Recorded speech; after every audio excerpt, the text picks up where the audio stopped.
and welcome to KD Electronics. Today we're going to go over 2K wireless point-to-point bridges.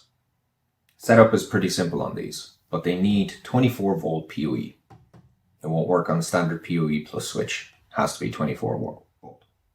So there's a little bit about the setup. Have them connected to their PoE injectors, have them plugged in, and I have them on a switch because I'm going to show you then how to program them through the web GUI. But if you just want to get in and out of the job, there is a much simpler, less complicated way that you can go through.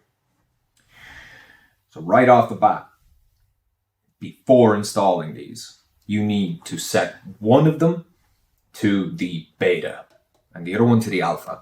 So you leave the other one, don't touch it, just plug in your RJ45s and it's fine. This one, on the other hand, there's a little tab on the bottom left. It'll be on H. You switch it to C. That's the beta configuration. So now it is set to AP, access point, and repeater to pull the information across. And then you're good to go. To quick pair these units, all you need to do is hit the reset button, which is located here on the right hand side, simultaneously on both the master and the beta.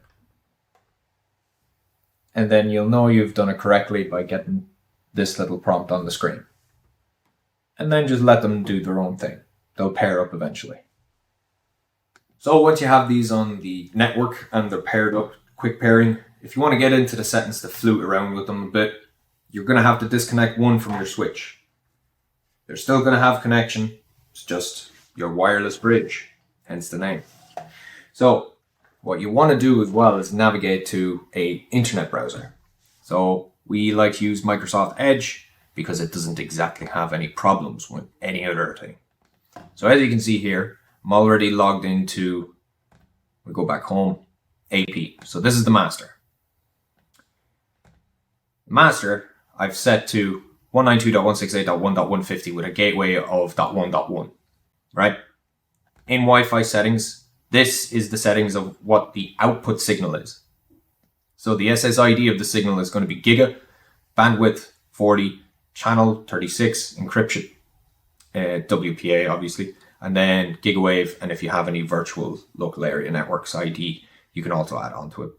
This is default. I haven't touched this section at all. So if you go to network, what I did was change its IP address. So up here in IP mode, it would be set to IP from gateway. You want to set to static and assign it a static IP address in your range. That's free. Subnet mask 255.255, and then your gateway. Now, on the repeater, it's a bit different. Repeater mode will always be the beta. So if you go into Wi-Fi and the repeater, you'll see 5G Wi-Fi. This is if you want to output Wi-Fi, but if it's just going to be in bridge configuration, you just want to go to repeater settings, lock onto the signal that you set on the master, lock the BSSID or the MAC address, input the password. By default, this is 666666 as many times as you think, and enable P2P point-to-point. Hit apply.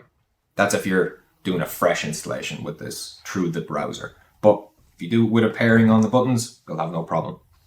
And then again, network, static IP. I put this one on 51. So that is all there is to it. To be honest with these guys, they're quite simple to set up. They're quite simple to get up and running quickly. And they're quite reliable. So thanks for dropping by. Leave a like, send a message, give me your input about this video. If you'd like to see more, let us know.